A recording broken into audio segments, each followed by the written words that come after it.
Welcome back, ladies and gentlemen, boys and girls. You are on the sidelines with the sideline guys for another NFL edition of the show. And of course, I'm joined by my Cole, by my Cole guy. How about that? It's a cold world we live in.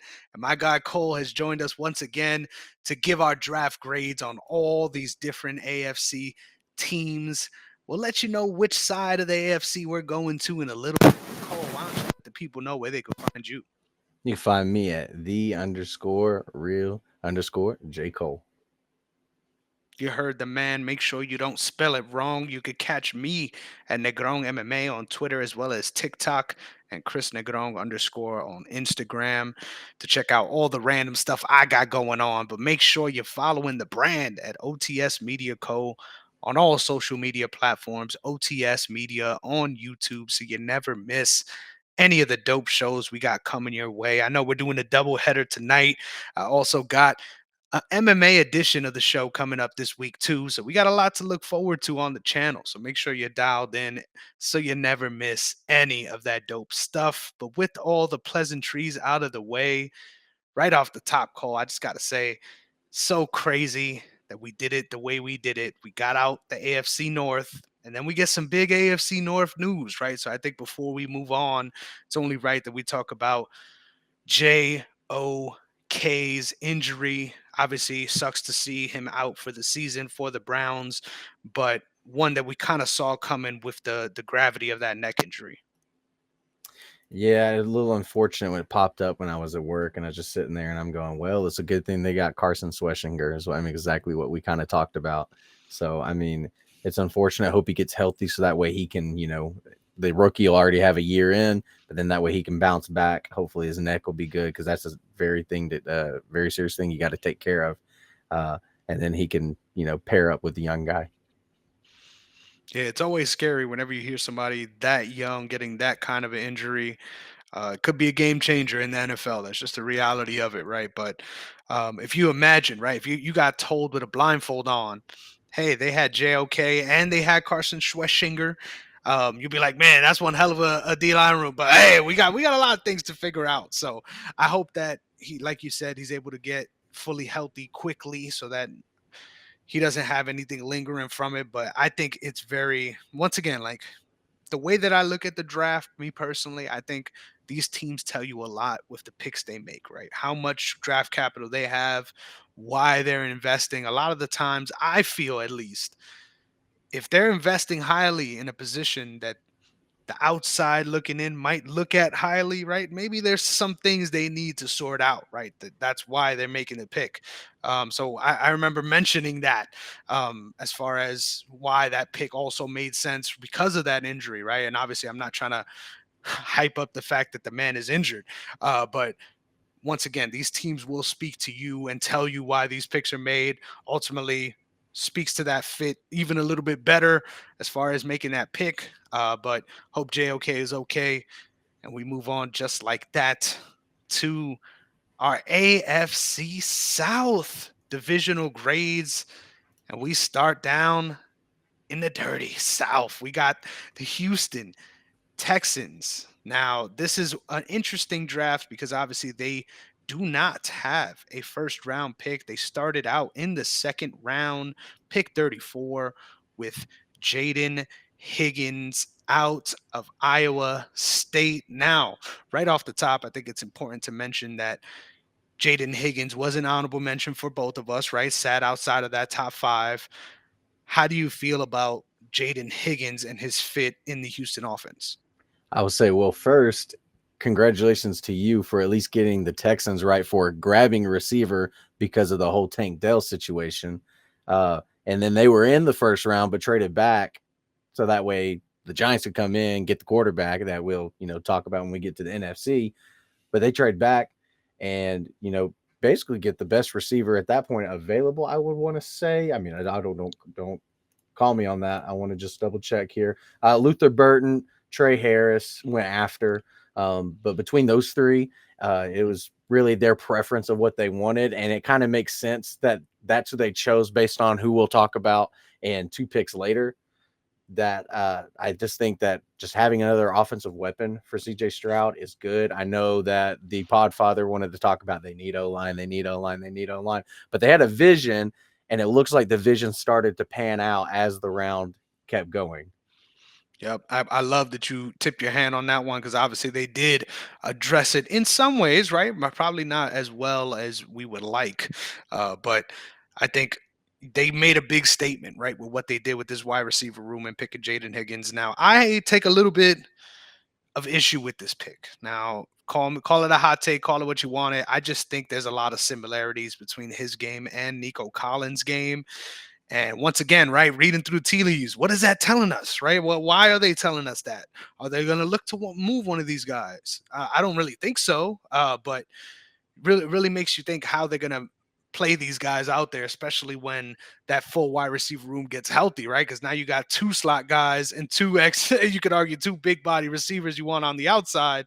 It's going to be interesting to keep all those guys on the field, especially if they develop the way you want them to, right? But as far as the player, I think something that's really fun about this draft, in my opinion, is I think as I'm doing the rookie drafts for my dynasty leagues, I'm noticing, everyone's this isn't a strong draft at the top, but Jaden Higgins is 2 picks away from being a first round draft pick, right? He's not far out as far as what we're looking at. And as far as what he's going to be able to produce, I think he's going to be a big name receiver despite being a second round pick. I think there's a lot of guys in this second round specifically. As I'm doing my drafts, I'm like, man, I don't know why this guy is sliding. Like somebody we're going to talk about in a future episode, Trey Harris. Every time I see his name in the third round, I'm like, man, this, in my opinion, as far as upside here in spots, this guy's in a good spot. Now, as far as Higgins' spot in the Texans, that's what makes me a little more intrigued. Obviously, it's going to be easy to settle into this role with the moves they made, right? Getting rid of certain guys to open up space. Um, and you got to think also too. I mean, I don't want to say this to be mean, but at some point, my guy Christian Kirk's going to get hurt, right? So you got to have the insurance. You got to figure it out. Obviously, that doesn't give you the same thing, but I like the player, and I think ultimately, as we see their draft pan out a little bit later, I like the fit too, getting his teammate later on in the draft. But we move on with that to the second of their second round picks, the 48th pick. They were able to secure, get ready, buckle up for this one. Ariante Ursary. How about that? Out of Minnesota, the tackle addressing the much needed position that we talked about earlier. So, right off the top, obviously, we like the fit. How do you like the player? I would say he's huge. I mean, most of your tackles are going to have good size, but being 6'6", 331, um, his explosion's very good. The main thing is that his size and the quick burst that he has, he gets to the second level pretty well. And for this to be that mid to early second round, he basically was the best tackle available. You could say Ozzie Trapilo, maybe Emory Jones, Charles Grant. There's a few guys that fall later down that we kind of talked about on our list, and he wasn't on our list for anything, but he was there in consideration. And I would say that there's something about him that I think that the Texans liked, and he was probably their best available tackle, and so they went on ahead and pulled the trigger on what they need the most. Yep, and you're like a guy that's rising late in the process too. I think there was a couple tackles that fell out of the first round that fell out because injury issues, or maybe they had a down year that prevented them from being that top pick that they might have been had they came out a year before. That's not the case. Like he's a riser, and that's a great spot to be. So we'll move on to their third pick. I already tipped my hand a little bit, but they got another Iowa receiver, getting Jalen Noel with the third rounder, pick number 79. Now, obviously, I like it for the synergy of getting two guys in. We saw recently the Rams, right? Funny that synergy. The two teams that didn't make a first round pick now also drafted two teammates, two different position groups, obviously, but love to see that synergy as far as what it brings to an offense. I think Tank Dell is somebody that clearly, I mean, let's just say it as bluntly as we can be, right? He wants to be fucking cool, right? So I think having two guys that are already cool with each other is going to be a good spot. as far as having good morale in that offense. Obviously, they need a lot to figure out, but I think the fact that they went twice to get some weapons for CJ Stroud speaks to the fact that, hey, yeah, we need to fix the blocking, but we also need to put him in the best situation possible to make sure, right? Make sure that this is the guy, right? Because a lot of people, for whatever reason, after this down year with CJ Stroud, look at him differently than they did after his rookie season. And as an organization, though, you have to take that head on, right? You have to find out what it is. I like their approach on that. How do you feel? I would say I love the fact, like I said, it was painting a picture. Everyone thought it was kind of weird. Jaden Higgins went when they traded back, and then they addressed the offensive tackle, but they felt like Jaden Higgins was the guy, and then you get his teammate, the burner, and Jalen Knoll, and like you said, talking about comparison, one's like Nico Collins, one's kind of like Tank Dell, so you kind of have two of the same thing of same caliber. The main thing is that people forget Nico Collins still missed 5 games too. So there's injuries across the board on their current receiver room, other than these two teammates, these young rookies that we've seen. Man, this is all synergy with keeping the teams together because with their fourth round pick at 116, the Texans go Woody Marks, cornerback out of USC, reuniting him with their teammate. No, excuse me. I'm sorry. We go double USC. I'm getting confused. Jalen Smith, the cornerback out of USC, reuniting him with his defensive teammate Callum Bullock, who last year had 5 interceptions for the Texans. So obviously, I already speak to that. So no reason to double down on the morale boost. Not the biggest standout pick on any by any means on the draft board, but I think good to have depth at this position in today's NFL. I will say the main thing for Jalen Smith that I saw is he is very versatile, and his arsenal. He used to be a slot guy for USC, and then in his last year, he moved to the outside. Now I can see him mainly playing nickel for them on the defensive side. Uh, his hands are really good. He actually gets off blocks pretty well, especially with receivers. At his size at just 5'11", 187, he actually gets off bigger receiver bodies pretty decent. And he'll end up helping in the run game a lot better than you would realize. I think it's a good pick. Like we said, the later picks in all of these, there's going to be positives and negatives. The main thing is just try to look at their strengths and focus on that and make them really, really good at that, and then focus on the weaknesses later. But I just think that he's one of those uprising guys and can kind of be like a steal that they got in the third round. Yep. Speaking of fourth round steals, potentially they got Woody Marks at 116, also out of USC. I'm not gonna lie to you, Cole. This was a running back that kind of flew under the radar for me personally. Right? Do you have anything on Woody Marks? The main thing is that he's just like very fast. I mean, it wasn't like 4.39 or anything like burner like Tutton did, but it was a 4.5, 4.40. Had a 35-inch vertical, very explosive. But he's the kind of back that he's not like crazy shifty, but if he sticks his foot in the ground and goes north and south after going on an outside zone, you might be able to kiss him goodbye. Yeah, I love that shout too.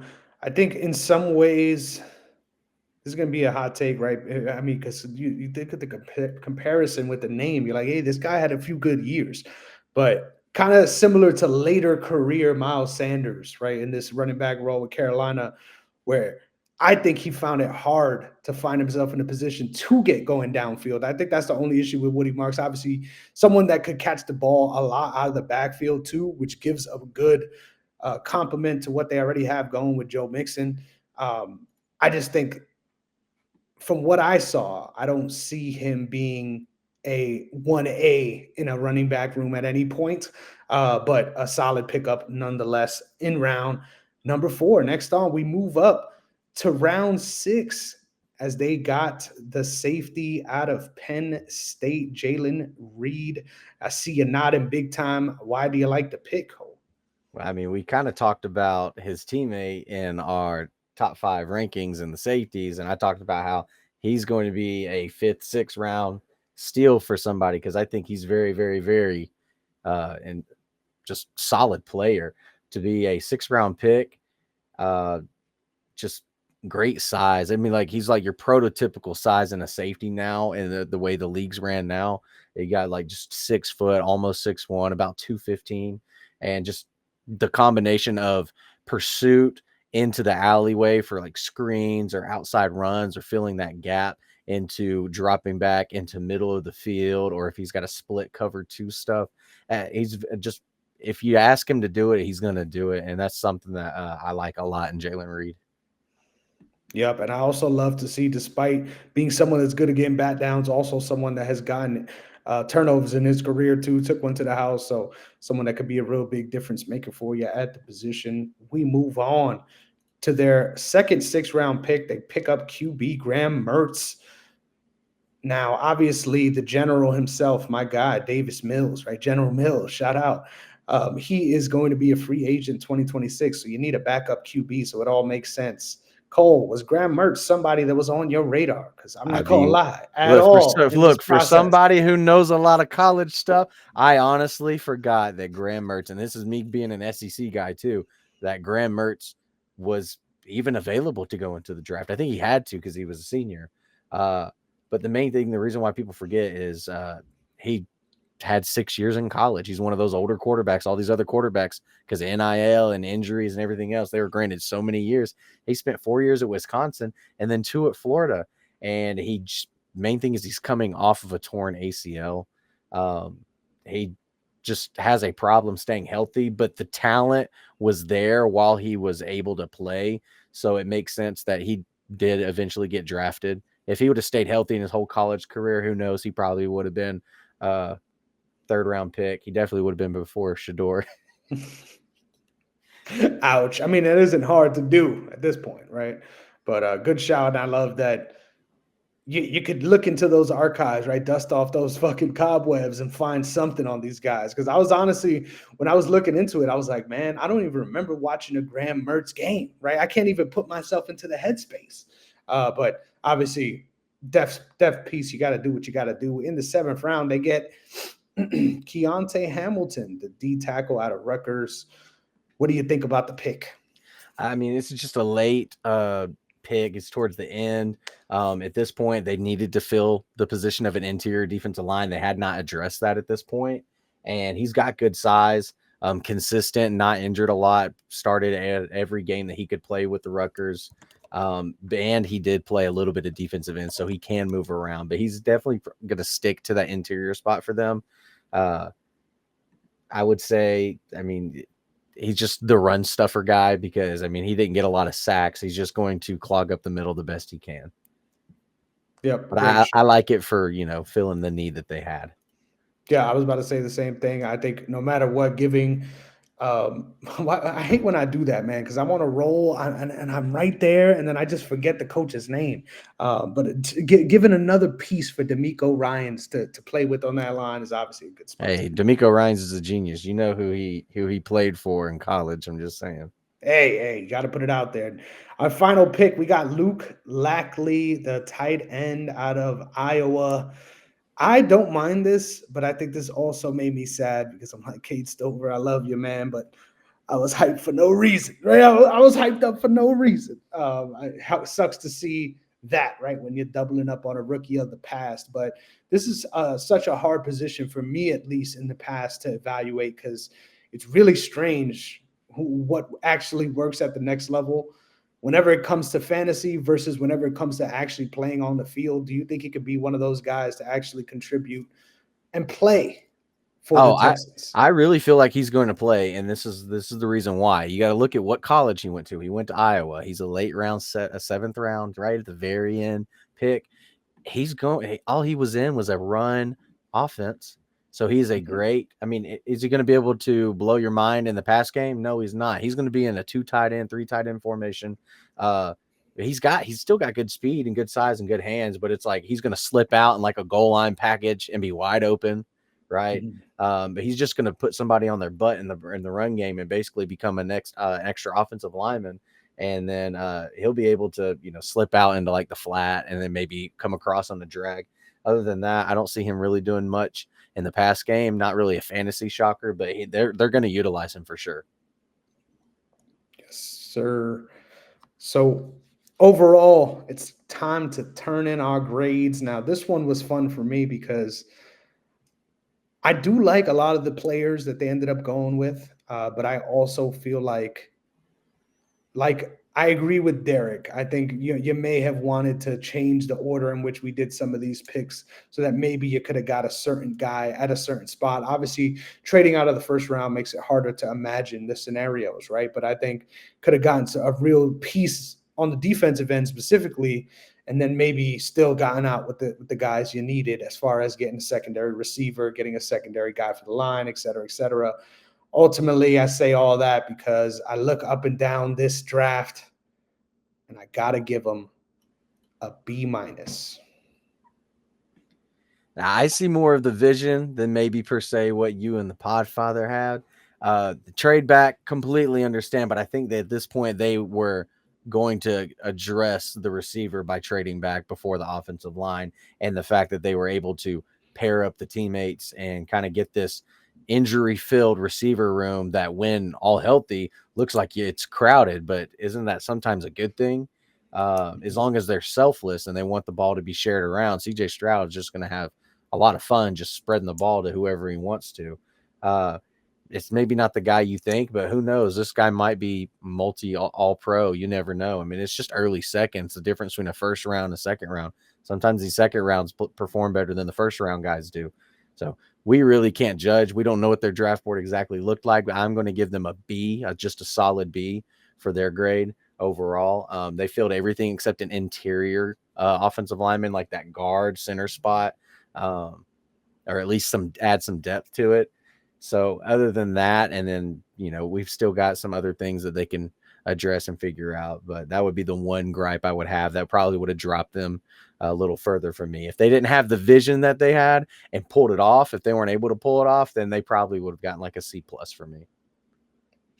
Great shout. We move on to a team that has a vision, to say the least. We move on to the Indianapolis Colts draft with their first pick being one that we did see coming.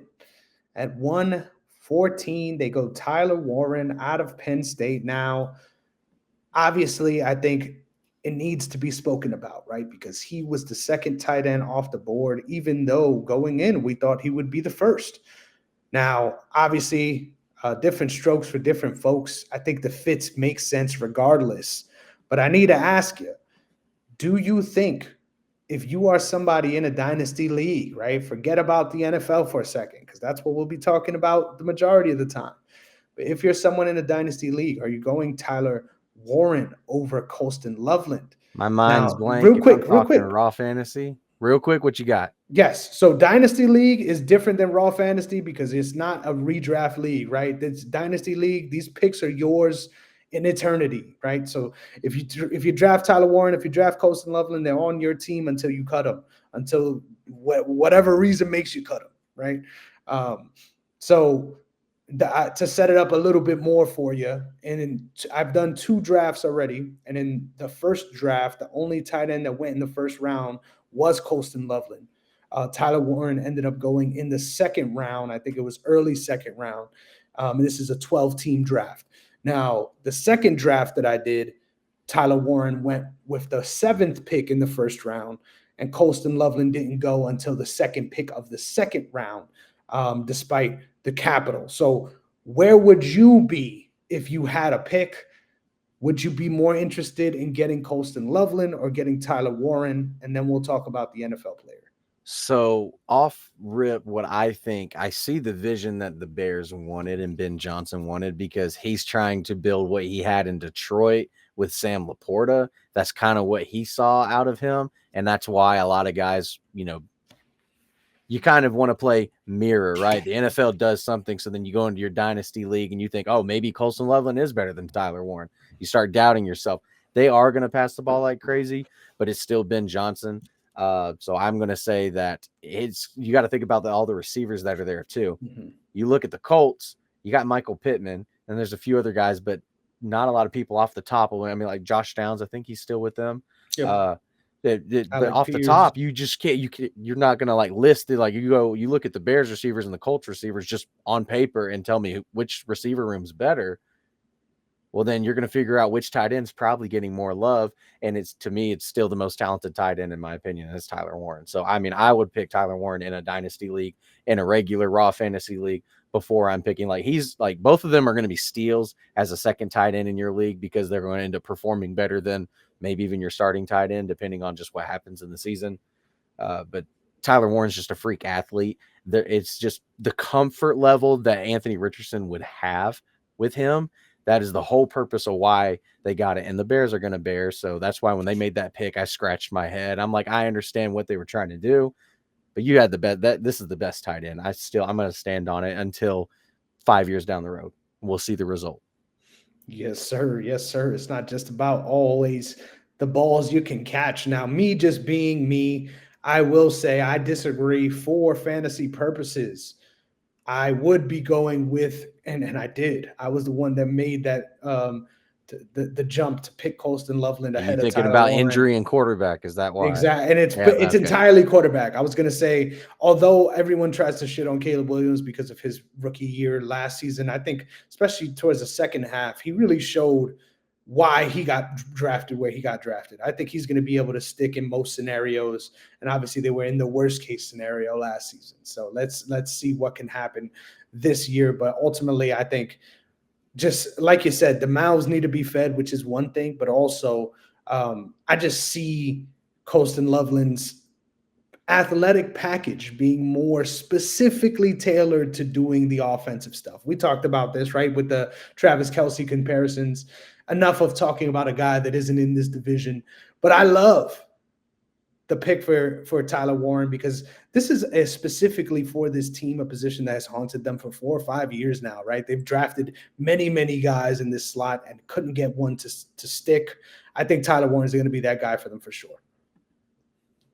I 100% agree, and I mean, I'm going to still stand on business, but let's roll into the next pick, man. Yes, sir. We got in the second round, 45th overall, the defensive end out of Ohio State, JT Tuimailoa. I think obviously it doesn't hurt to address the line, especially after rolling the dice at this position last season, and then not maybe working out the way you needed it to, right? So it makes sense to go with the pick this high. As far as the player and fit, how do you like JT? Well, it's typical for you to see in an Ohio State, a Georgia, a Bama, a Clemson, a Texas player, these elite programs that are always constantly doing something in college football. The talent room is so large. And we talked about the pair of running backs that they had last season. You talk about the receivers that were undershown because of the talented freshmen that they have. It's the same thing goes here for JT. They have so many guys on that defensive line and so many guys at linebacker that stat-wise, he doesn't pop out to you. But you put him on a team where he's able to isolate himself versus an offensive lineman, he's going to end up making a lot of plays for them.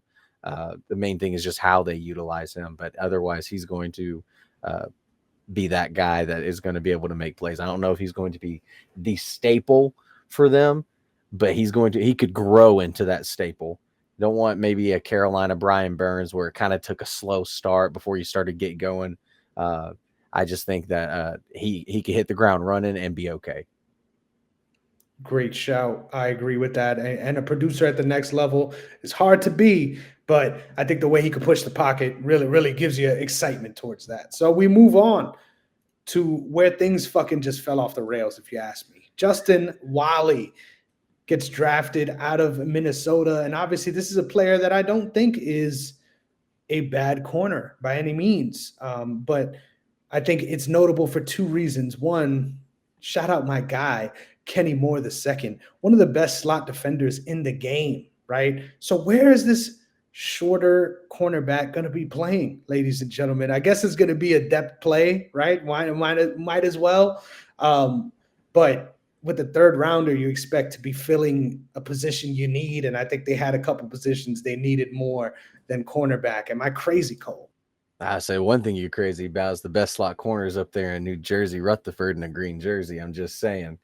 I said one of, but completely respect. biased, but I stand on business because that's who he is. Michael Carter II. Justin Wally, I like this guy a lot. I think the main thing, like you're talking about, where is he going to play?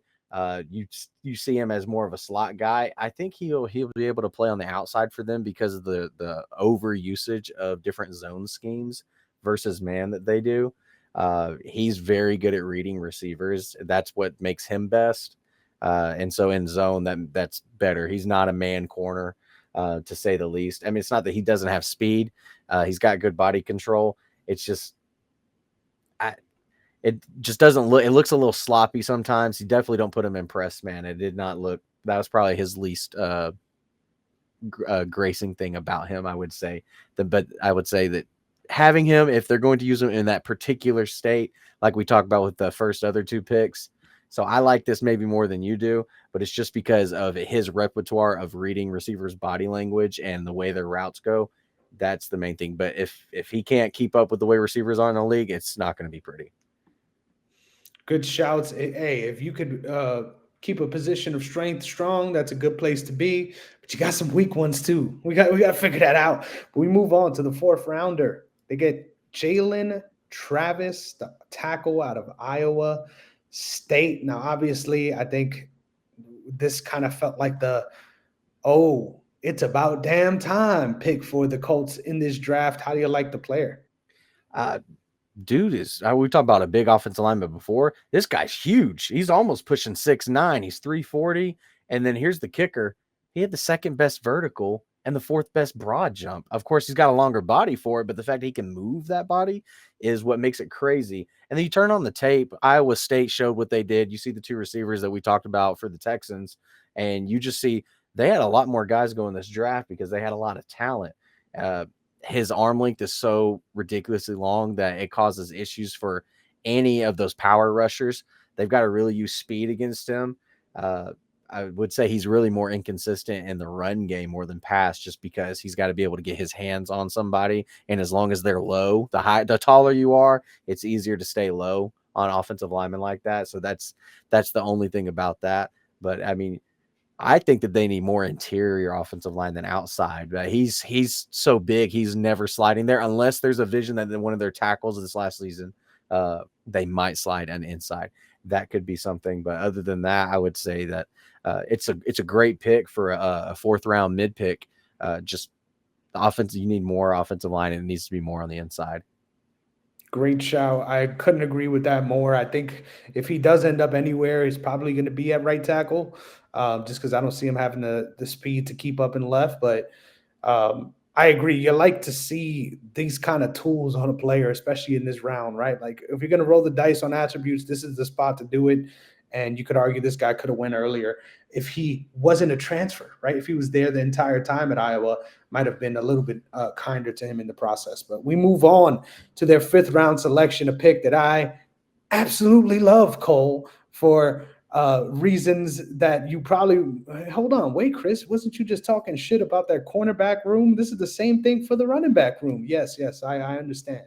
But I think Jonathan Taylor has already shown that obviously the depth behind him can produce if he's out, first of all, but also he can benefit from having a second guy in there to complement what he's doing. And I think DJ Giddens is that guy, right? A productive guy, second team all Big 12. This is someone that really produced in college. And I think at this next level, I was excited to see where he was going to get drafted, because I don't think he's someone like we talked about with with the Texans running back that got drafted. Like, I don't think this is someone that you maybe could see leading a backfield this season. But guess what? If Jonathan Taylor ends up walking in free agency, this is a guy that could grow into their starting running back.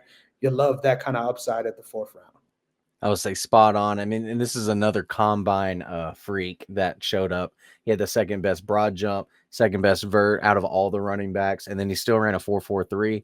And he's not under 6 foot. He's right at it, and about 215. So it's like that really stable, solid size that you would want.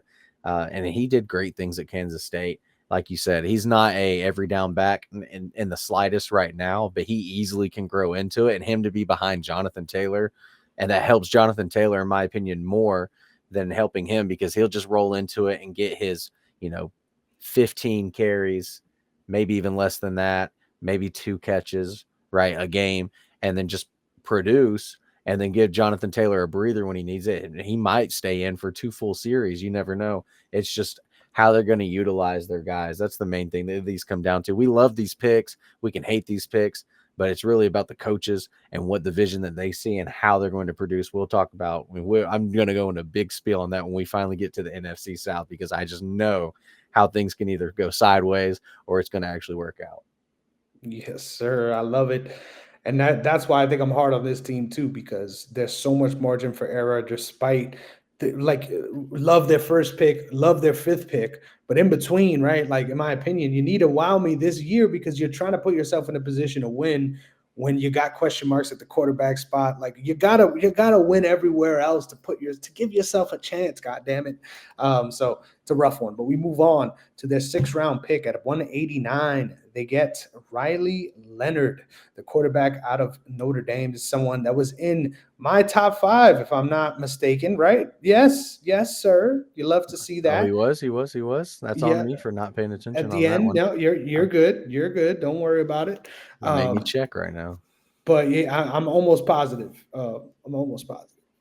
I got, me, I'll end up mistyping some stuff, but you're good, bro. But how do you feel about the fit of he Riley wasn't in my Leonard? top 5, but I think that he's fantastic. Obviously, he led his team to a national championship berth. Obviously, they came up short. Just the Ohio State team was just so stacked, and they were clicking at the perfect time after they fell short.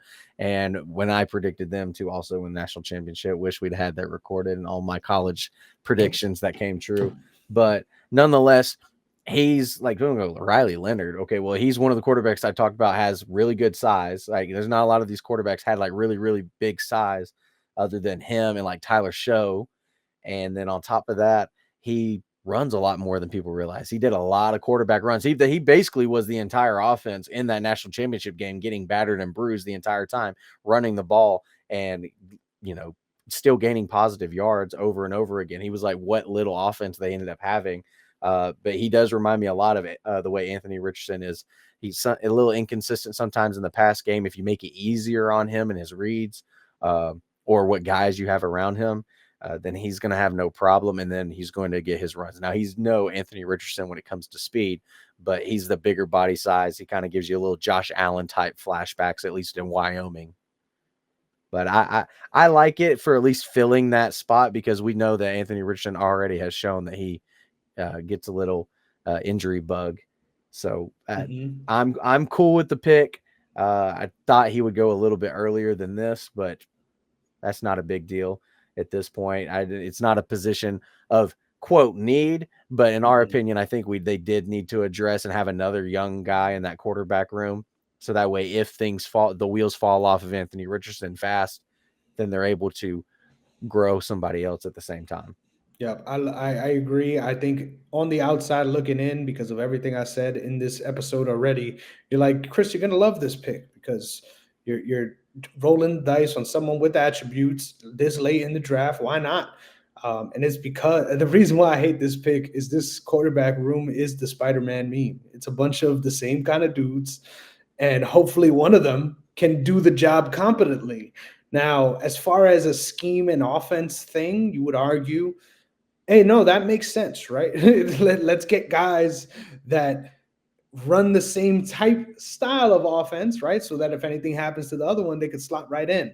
I would argue, as far as trying to find a player that sticks at the position, why not get a chocolate to add to the cupboard with your other vanilla and strawberry flavors to the quarterback position, instead of just getting, and this is not a skin tone thing, I'm metaphorically saying, why don't we throw the dice on a different archetype at quarterback versus the same kind of guy 3 times in Anthony Richardson, a guy you traded in Daniel Jones, and then now Riley Leonard. But am I crazy, Cole?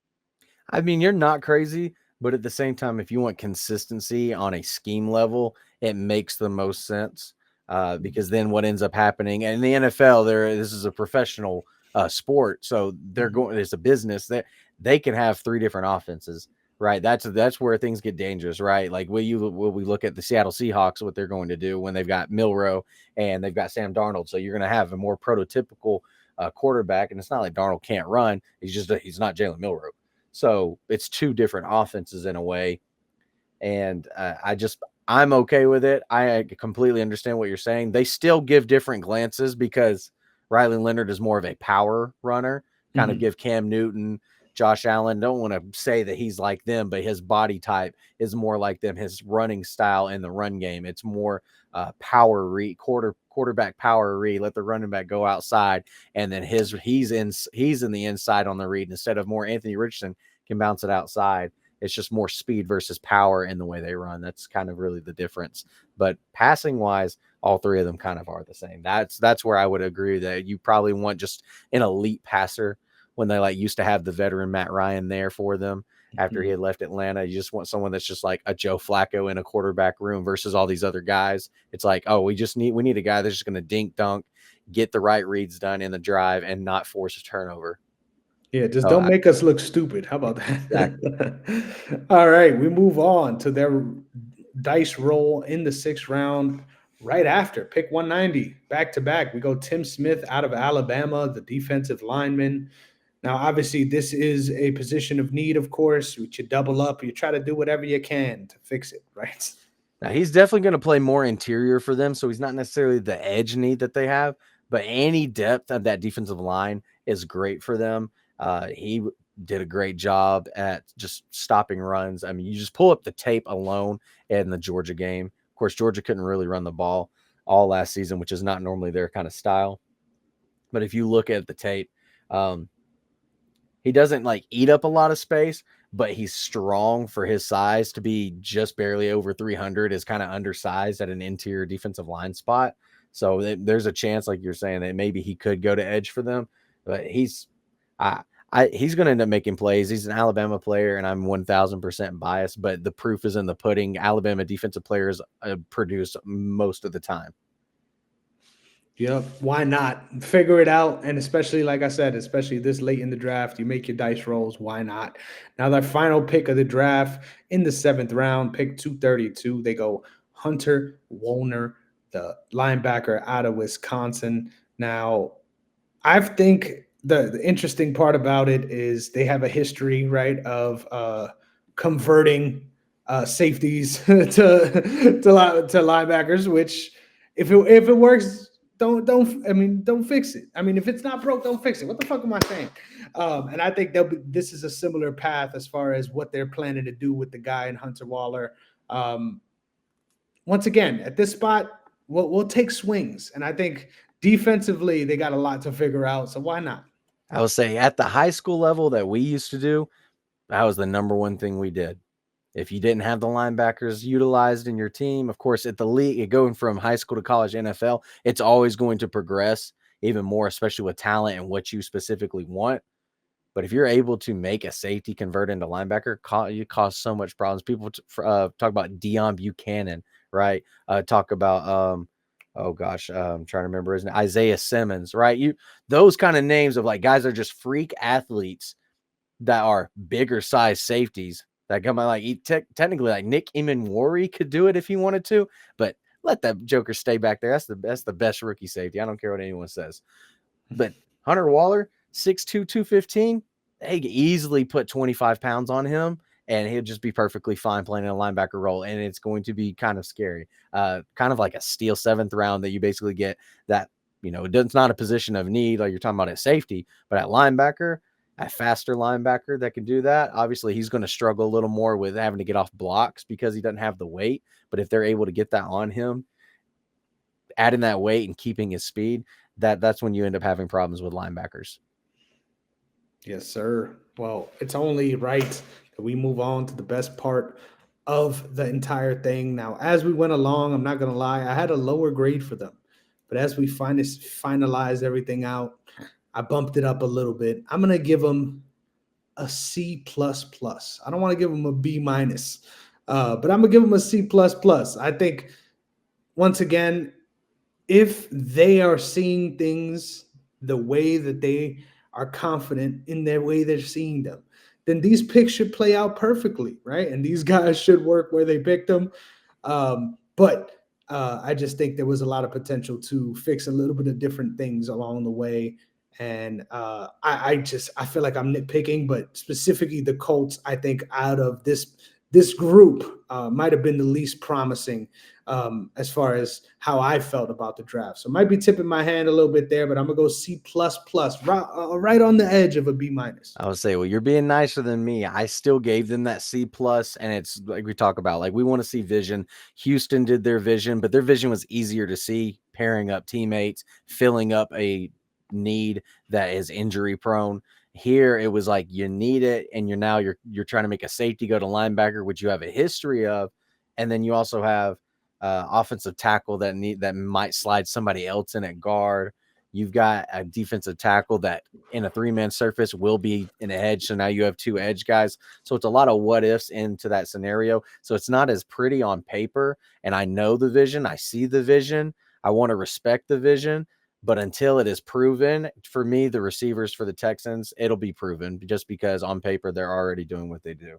But here, this is a lot more coaching involved and a lot more skill and finesse, and that's something that's going to have to take time. This grade for me will start at a C plus, and if it finishes out, they'll jump all the way to a B plus.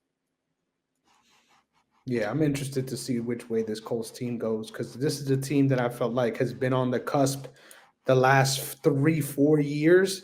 I think it's time for them to take a direction in either direction, right? Either you're going to be really bad or you're going to be really good. Let's figure it out now because I feel like they might find themselves in purgatory come 5 years from now if they stick I'm with this just glad group. they got Tyler Warren and DJ Giddens because if they did not, I don't know what we would have graded them. Yeah, it would have been real bad, real bad.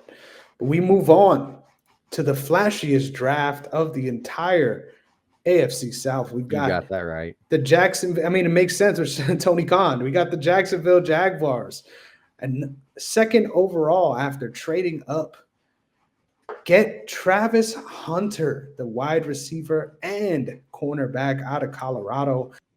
Obviously, we've talked big time about this guy and his impact. Was super excited to see somebody move up to grab him. Honestly, Tex, it wasn't even on my radar, right? Considering the season that Brian Thomas Jr. had. How do you feel about pairing him with that kind of receiver? And obviously, T Law. Well, I think the main thing here is that no matter how you put it, Travis Hunter has said it. The league can say it. He is a primary defensive player first. He will play probably every snap on defense, and then he wants to play every snap on offense. It won't be possible.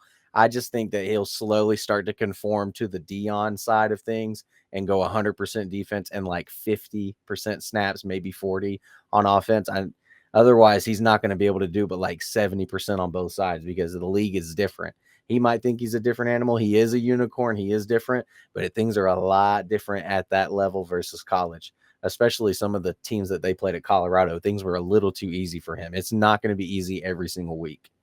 But Brian Thomas was on my fantasy league last year. I knew what he was going to do. I knew he was going to perform better than Malik Neighbors, and I thought Malik Neighbors was the best receiver in last year's draft. Just the little things that, we didn't get to talk about because we didn't get to have these conversations last year, but stuff like that. And then the main thing, did you see how happy he was? He gets to go to Jacksonville. He don't got to go up in the cold in Cleveland. He was already in Colorado. He gets to go to Florida. His mama was so happy. He got so hyped. He was going to be hyped no matter where he goes. But at the same time, you get to spend your career, or at least your first 4 to 5 years at Jacksonville. I'd be pretty happy too. Yes, sir. I definitely love that for him, and also love the story that came out of that interaction with that other passenger on an airplane that he had. I don't know if you saw that viral moment. I did. Love to see when the character of these athletes match the promise of their athletic talent. As far as Travis Hunter, I think he's a non-miss prospect. I love that you're just entirely ignoring what the Jacksonville Jaguars are saying their intentions for him are, because I agree with you. I think it does make sense in some ways that you're going to be focusing on defense when you consider, hey, maybe they need the help equally, right? Based on how the way last season went out, but you could argue they need the help more on defense. It's funny. My heart wants to agree with you and be a little bit more skeptical on his offensive upside, but it doesn't matter, right? I think ultimately what makes this pick so special is you're getting arguably the best pair in the draft, right? Pre-draft, but you're also getting someone that's going to sell tickets for your team big time coming out of college, which is huge if you ask me, specifically for Marketing this team value for too. sure. Yep, that's what this pick is 100%. Yeah, and I should have known. I should have messaged you about it as soon as I saw a tweet from Jacksonville that says we're about to get flashy or things are about to get exciting, and I'm like, what's going to be exciting about trading back? What's going to be Mhm. exciting about getting Mason Graham? Well, it makes perfect sense that they would trade up to 2 and go to Travis Hunter. Yes, sir. I fucking love it. We move on to their second pick, which came much, much later, right? Because we had some things to figure out here. We move on to the third round. We've got Caleb Ransall with the 88th pick out of Tulane. Now, obviously, worst pass defense in the NFL in 2024. So you got to fit the need however you can. How do you like the player? I would say he was the third fastest corner in the 40 that did run. Obviously, Travis Hunter didn't. A few other guys didn't. But he's going to be the slot guy. So if they're going to have Travis Hunter on the outside when he gets his snaps, however that's going to play out. But Caleb Ransall is going to be like the solidified third corner, most likely for them already in the slot because they're just it is very shallow in that room prior to when they were drafting this. And what I really like about Ransall too on the tape is that this is somebody that you can trust to be a safety blanket back there and make the tackle, right? Like a lot of the times we have issues where we're not sure that this guy could go out there and get the tackle for you. Hopefully it's not Derrick Henry, but we'll figure it out. We move on to their next pick, comes right after pick 89 in the third round. They get a guard, Wyatt Milam, however you want to say it, Milam, out of West Virginia. Obviously, we all need offensive line depth. How do you like the player, Cole? I will say I don't know why they've got him listed as an interior guy. I still think he's outside. He moved from right tackle to left tackle, so he's got versatility if they're going to move him inside. But he's 6'7", 313. I think the main reason why they want to move him inside or what the league is projecting him to do is he's got a little bit shorter arm length. And so that's why that they're most likely going to move him. But that's a very tall guard. But anything to help T-Law is help regardless. And I think roughly however the third round was shaken up, this was probably number one offensive lineman on the board for them at this point. So they just took best available. Yes, sir. You got to fit where you could fit them. Next up, we go to the fourth round, pick 104. We go Bayshore Tootin. Now, I see you rubbing your hands. You're already hyped up. You're not worried about this crowded backfield, huh? We got Bayshore Tootin tearing things up in Jacksonville. Yeah, man, this is one of my honorable mentions. The fastest 40 time. Are you kidding me? This guy, dude, there's nothing I can really say other than the fact that what he did when he was at North Carolina A&T at HBCU just was the entire offense. It just didn't have any depth at running back. Don't worry, we'll just hand him the ball. And he's on the shorter side. It's hard to see him with a tall offensive lineman like they just drafted. I think it's a good mixture of what they have a vision for in the run game that they desperately need.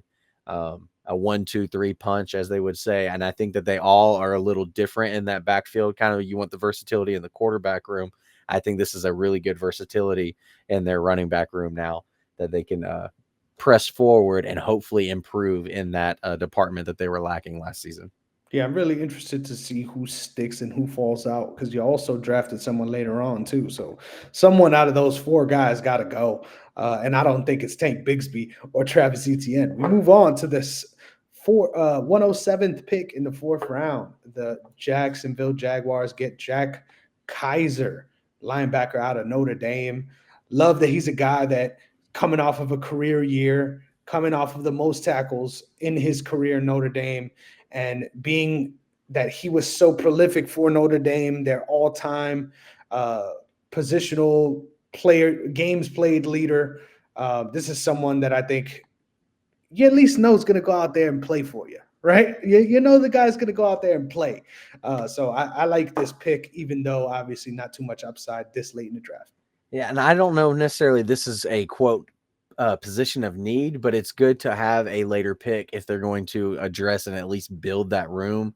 And he's going to be a big special teams guy. So that's another thing that some people don't account for. Just getting more depth at linebacker always means that you're going to have a dog at special teams. But the main thing I like to talk about the linebackers with the guy out going on a big tangent is just the amount of talent it takes to consistently scrape as a linebacker as you're pursuing and hitting that angle from cloud to clear, cloudy to clear. And I've said this before, and it's going to sound like beating a dead horse or something. We're going to scrape across as everything's cloudy, cloudy, cloudy, and he did it very consistently throughout the whole entire season, more than what you would expect in most linebackers. But so at a I'm just stacking up these mid-round picks. It's not a guy that you would expect to fall, but this is a guy that could end up performing and making his way, even on his rookie year.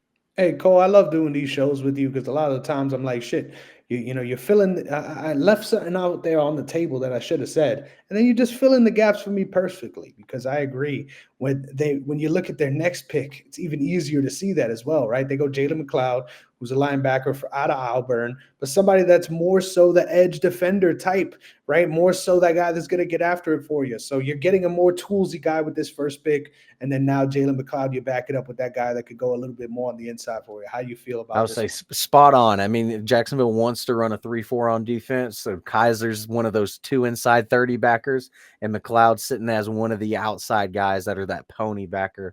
He can rush the passer. He can cover the flats really well. And then running stunts, now you can cause a little issues with him coming inside, and then inside linebacker comes back out. Just a lot of tools and shenanigans that you can run with the amount of stuff that you have now. And I love some shenanigans. We move on to the sixth round, pick 200, Rayon Lane the third, the safety out of Navy. I think this guy projects to be more of a special teams guy, self-proclaimed. But how you like him? I mean, fantastic. Ain't nothing wrong with special teams guys. If you make the 53-man roster, you make the 53-man roster, right? So that's one thing. And then on top of that, too, shout out to the way Navy played this last season, right? And that goes to that their defense. I mean, their offense was what Navy's gonna always do, but their defense, and it was a 4-year starter. And a lot of these guys in these wonderful programs of Air Force, Army, and Navy, the academies, as they call it, uh, it doesn't a lot of times like, oh, you're enrolled. A lot of different complicated things happen. Used to, they weren't allowed to be drafted. I don't know if you knew that. And Hmm. so it caused a lot of, issues, especially with the amount of talent that they've had produced. And that also lets you know also is a good locker room presence, right? A lot of those guys who go to academy are good leaders naturally. It doesn't matter if he's a rookie, it doesn't matter if he don't start. It matters if he's a special teams guy. It's just a good player person to be around, and that could have that camaraderie that might end up being the glue that nobody ever sees out on the field, but holds the team together. Oh, what a legend. I love that. I love that analysis. We move on to pick 221 in the seventh round. We get Johan Monheim. There we go. Out of USC, the offensive lineman. I think this one was a little bit weird, right? He's shown the ability to play multiple positions on the line, but that also means that he's shown that he hasn't stuck at one of those spots. Should be interesting to see where they try to stick him, if anywhere. But I think this was just a hey, let's cast a wide net pick. Well, and I don't remember off the top of my head. Is it Mitch Morse that's their center? I can't remember off the top of my head. I don't think that's right. Mitch Morse, I Not think somewhere sure. else. I'll check But on that. whoever their center was, I think they got hurt last season off the top of my head.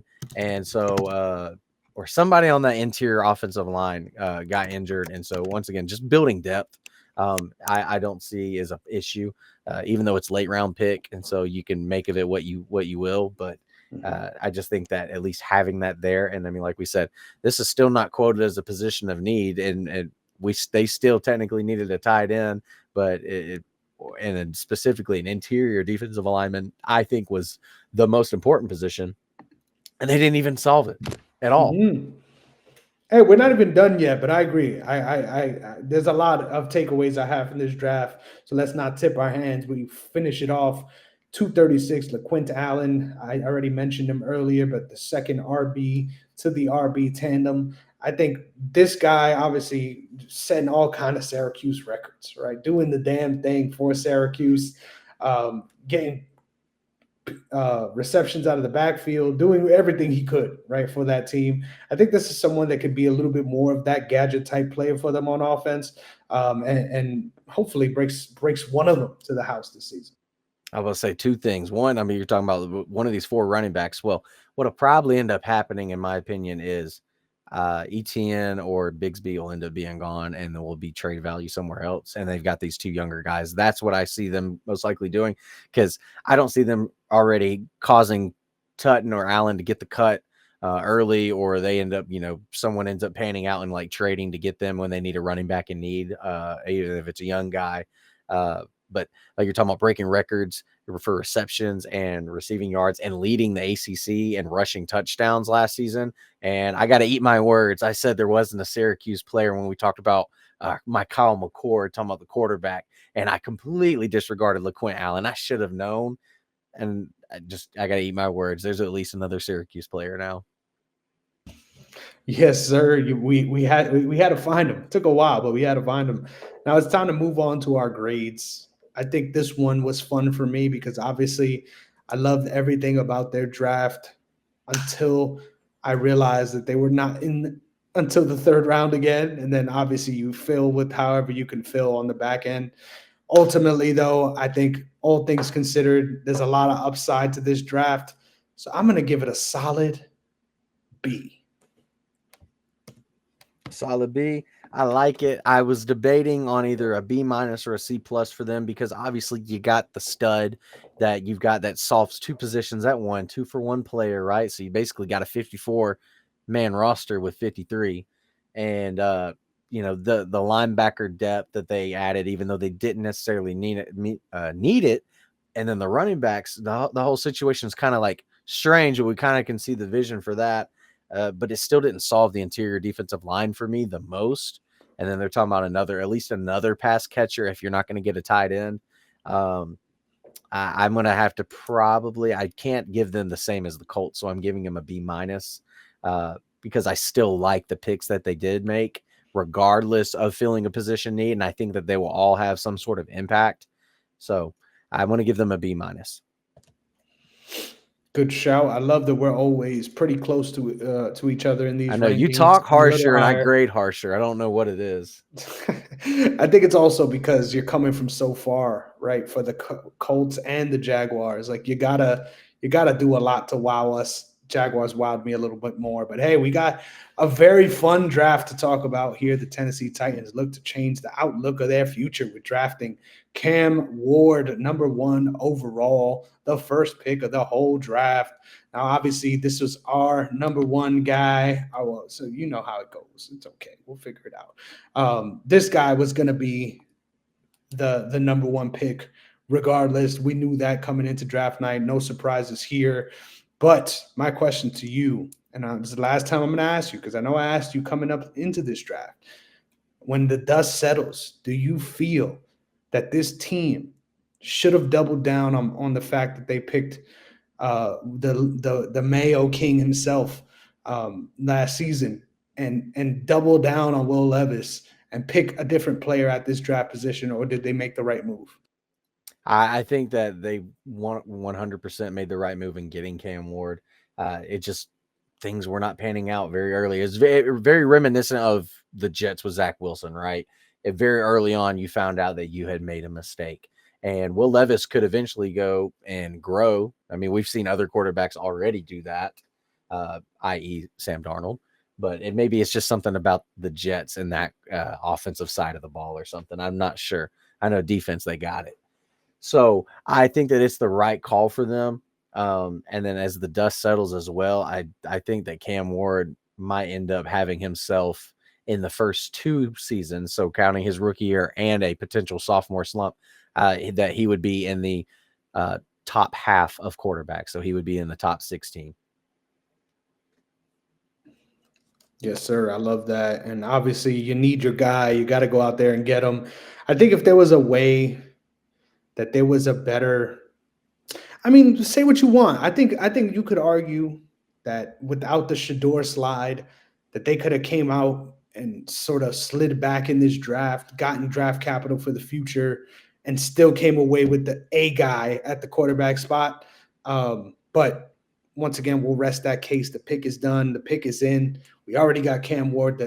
And I'd love to see the way he stepped up to as far as this entire process and embracing what it's been to be that number one pick. It was not consensus, but he grew into that role and took the ball and ran with it. I mean, just everything he said in the media has been spot on. What you need out of your quarterback.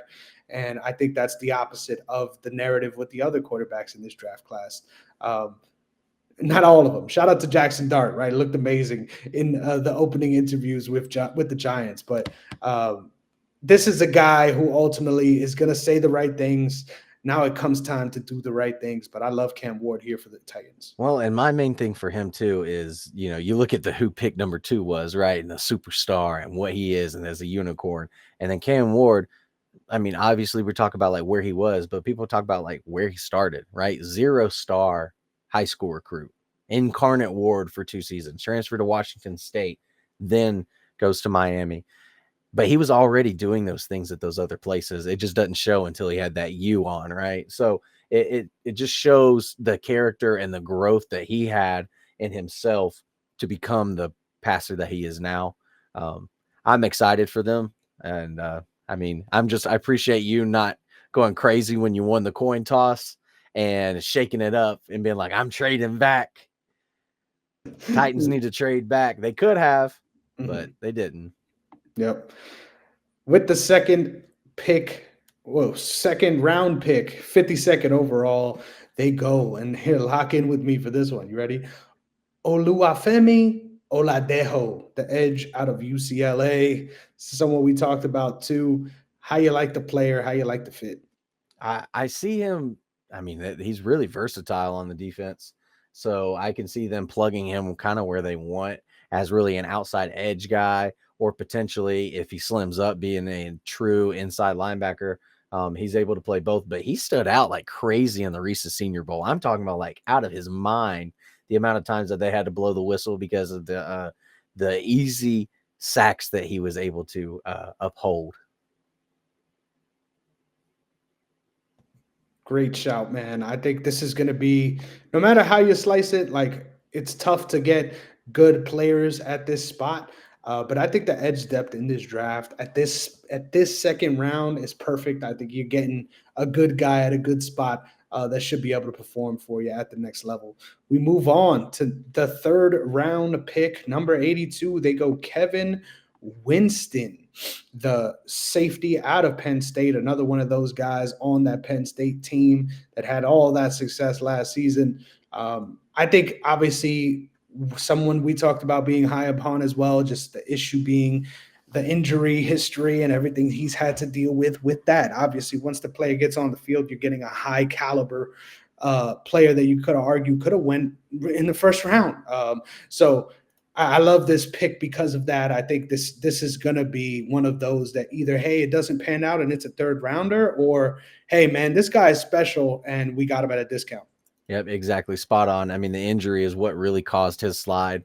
Otherwise, he probably would have been higher up. I know you still had him as your number 3 safety. He was my number 5 just due to injury. Otherwise, I feel like other than, Emin and Starks, this is your best safety non-injury, so he would have been my third. I think that he'll end up recovering from the injury, and Tennessee will get. And then that right there, that's 3 picks, and that's 3 positions of need immediately.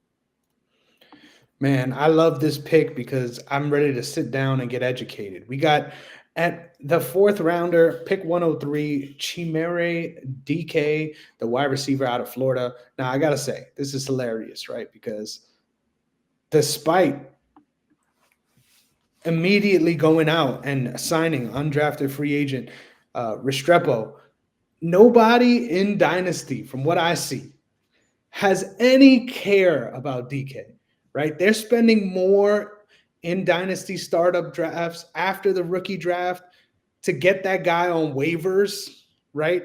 To get Restrepo than they are on DK. Now, I think obviously that's a stupid thing to do. I think they drafted this player with this capital for a reason, and I think they have a role for him. It was just announced that Traylon Burks did not get his option signed to come back to the Titans. So it's obvious that I think DK is going to slide into a prominent role here for the Titans, despite being the quiet wide receiver addition to this room. Am I crazy?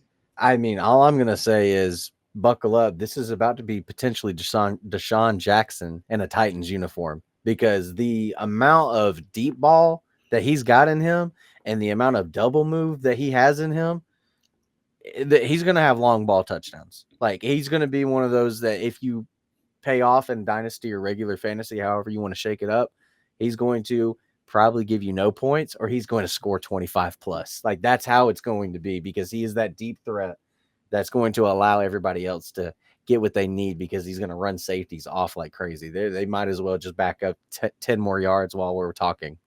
I love that. That's a good shout. And you got a quarterback that likes to throw those deep balls, right? So it doesn't hurt to get somebody down the field. We move on to another guy that could get downfield for you. In the fourth round, pick 120. They go Gunnar Helm, the tight end out of Texas, someone that we're not the highest on, but someone that you're higher on than me. So why don't you tell us, Cole? Well, I mean, he's still honorable mention worthy, and he could still make me eat my words because he has the upside of becoming the best tight end in this draft class for sure. It's just the amount, once again, we talk about Texas being one of those teams, the amount of weapons that they had, they used them very well. Is it a lot of times where the college just utilizes you the right way, and then you go to a league and you can't fill that spot the same way because they need you in a different way. He's versatile enough in blocking and pass catching that I think it'll be okay. He definitely gives me more Kelsey blocking skills, and that's more red flaggish, but I think he blocks better than Kelsey right now. That's all I'm saying. I think that he feels, and I mean, and they need receivers. So even if he's going to be with his hand in the dirt potentially, I'm fine with it. Great shout. We move on to another fourth round pick. They get Alec Aomanor as one of my biggest steals of the draft. I think I love the player out of Stanford. I think he really showed a lot on tape that kind of got slept on because of the team and who the hell is throwing him the ball. Hey, shout out. I love it. I love it. I love it. But I think it's important to say that I really like Aomanor, and I think he can be somebody who, like, hey, let's be real, right? Let's be real. The best game this guy has ever had, right? Let's take a little trip down memory lane here. The best game this guy ever had was against someone who also just got drafted to a divisional rival in Travis Hunter when they played Colorado. So why not give that divisional team a couple of nightmares, a couple of flashbacks, and get this guy? I think ultimately, though, Aomanor isn't going to be a flashy wide receiver for this team. I don't think he's going to be a big play guy, but I think he's going to be very reliable. And I think he's someone that could be coached up to being a very consistent receptions getter for this team. Do you agree? I would say, yeah, he kind of gives me, and I hate doing comparisons sometimes. I always do like more upside versus more now. I think if I'm going to say more now, he kind of gives me more like Zacchaeus vibes, like just a clutch catcher in the league. I say clutch. It's either in clutch times he's making the catch, or when you don't need him to make the catch, that's when he's dropping the ball, because that was probably his biggest concern, was when you don't really need the catch is when he kind of lulls and then he ends up with those drops. But it's like in the drive, you need it, he's making it. It makes no sense to me. It's like the pressure's on, he's dialed in. The pressure's not on, he ain't about it. I don't know. It's something along those lines is kind of weird. But Ashton Daniels, I'm pretty sure, was the quarterback for Stanford, by the way. Good shout. I love that. Good shout. We move on to see Jackson Slater in the fifth round of pick 167. Now, this is a guy who showed the ability to play tackle and to play on the inside, which is an amazing thing to get out of someone this late in the rounds. But also, I think this is important. Really small school guy, right? But outperformed at the Senior Bowl. And I think that's where they really fell in love with him. I think this is a great pick because even if this guy doesn't make the roster, I think having this guy being a potential down the line option for you that can actually play snaps at this discount for this position, I'll take it all day. I definitely think that he's going to stay inside, be a guard, just because of the amount of strength he has in pulling. He also was the second highest in reps for bench out of all the offensive line in the combine. So that's another thing that just show a test to how strong he is. I think that he's gonna be fine. He's one of those. It just makes perfect sense. A 5th-round offensive lineman, versatile, Sacramento State. And everyone's like, is that Division 2? Is that Division 3? Don't matter. Guess what? He's in your face. So it's a prototypical late round offensive lineman. Yes, sir. He's in your face, and I'm not even going to say the things he's doing. We move on to the 6th-rounder, pick 178. We got Marcus Harris out of Cal. I don't think this is going to be a starter for them, but I think this is a depth piece that has some upside, right, Cole? Yeah, I mean, the main thing for him is that he flashes the ability to recover when he gets caught out of phase. So he has a tendency to get caught out. But the recovery, the amount of times that he's able to get himself back into position to make a play, is probably what it keeps him into that. And he also had interceptions 5 times back-to-back seasons, if I recall. I know he was the whole transfer and where it came from. He's also another walk-on guy. So it shows that he's got heart and he's got the fight in him. So it's just good depth, right? Good depth. Yes, sir. We move on to what I thought was another great depth add. We got Kalel Mullings, the running back out of Michigan. This is another one of those guys that could have fell under the radar for a lot of teams. Didn't fall under the radar for me. I think the fact that this is a guy, I love this about his story, former linebacker turned running back.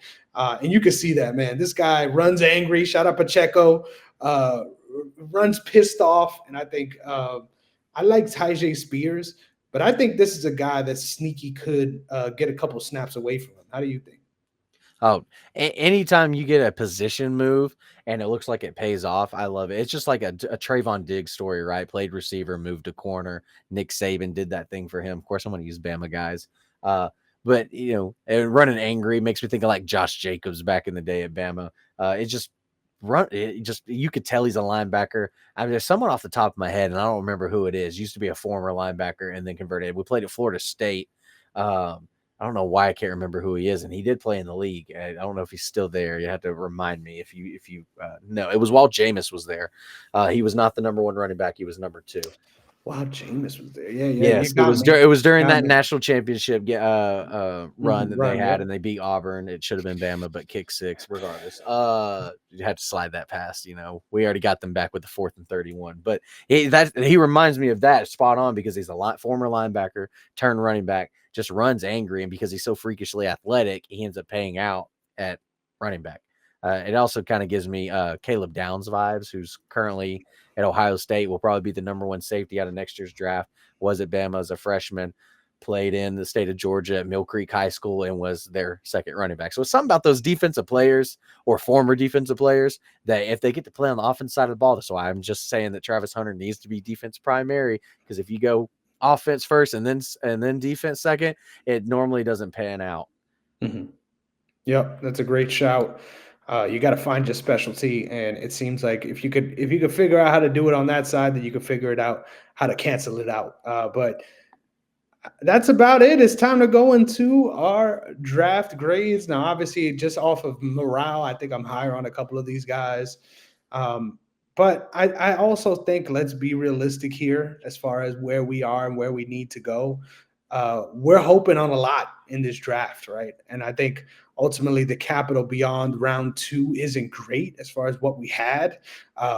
But we need one of these guys to hit, especially on the offensive side of the ball, for this to be a successful draft. Makes it a little dicey, if you ask me.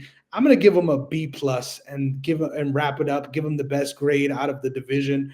I think ultimately, though, it really comes down to where they are. I think if they were, for example, if they had the exact roster that the Houston Texans had and they turned in these drafts, obviously they wouldn't be getting a B+ because they got a lot of less things to address, right? I just think ultimately they took swings where they needed to, and then obviously picked well at the top to give themselves good home run hitters that they can be reliable with. So I like it. How do you feel? I will say you basically took the words out of my mouth. It's a lot easier to give a higher grade to a team that has a lot of needs, especially when they do address them all, and then they double down in some of those positions as well.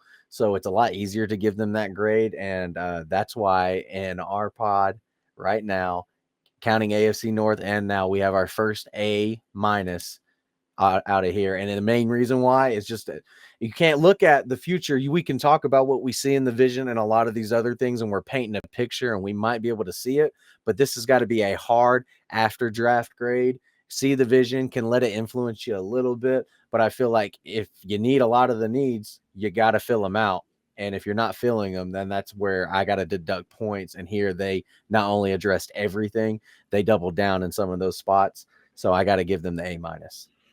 Yes, sir. And I also love to see them go with different guys in the receiver room too, right? Like I think the Texans did that well. Now the Tennessee Titans do that well too, right? Getting a speedster, getting a more reliable at the catch guy, give yourself different options, unlike what the Colts did with the quarterback room. So I love it. We could make a lot of connections here in the AFC South, but this is a division that I think is going to stay mid for a very long time. Am I crazy for that, Cole? I don't think so, unless something pops with Jacksonville out of these four, in my opinion, because Tennessee is still going to need another few years to grow. This can have an impact where they might end up with 5-6 wins. But it depends also, like you said, mid division. So there's a chance that, they could easily win 6 games just from their division opponents. You never know. Yeah. The main thing that I could see out of all of these teams is Jacksonville will be the one to pop early. And it's not necessarily because of Travis Hunter, but it's just because they started to fill stuff that they did need. They didn't fill everything that they needed, but there was some stuff that just injury bug. A lot of things kind of weren't right for them. It just seemed a little off. They've been going through a little coaching carousal the last few years. So it's just they need a little more solidarity in their system. And I feel like that's where out of these four, Jacksonville could be the one out of the 3 that have been lower, not the Texans, to pop up and maybe impress people. Great shout. Couldn't agree with you more. And I think it's really interesting, once again, that we get a division with 1 and 2, right? So we talked about, hey, can any of them make it out of being mid? It's going to be rough. We got a long way to go, but we can only see if they do it at the end of the year. So thank you guys again for locking in with us, for tuning in for our second draft grades. We got a lot more coming to you, especially very, very soon. So make sure you're logged in and subscribe to the OTS Media Co. channel so you never miss all the dope stuff we've got coming your way. Thank you so much for being so active listeners and such good with showing us all the support this last month, even when things have gotten a little rocky for us as far as being able to deliver. So I really appreciate all the love, you guys. You're the best. And I can't wait to see you guys real soon. So the next time you're feeling down, the next time you miss us, just remember, at least you don't miss us just quite as much as the Tennessee Titans miss A.J. Brown. We'll see y'all next week.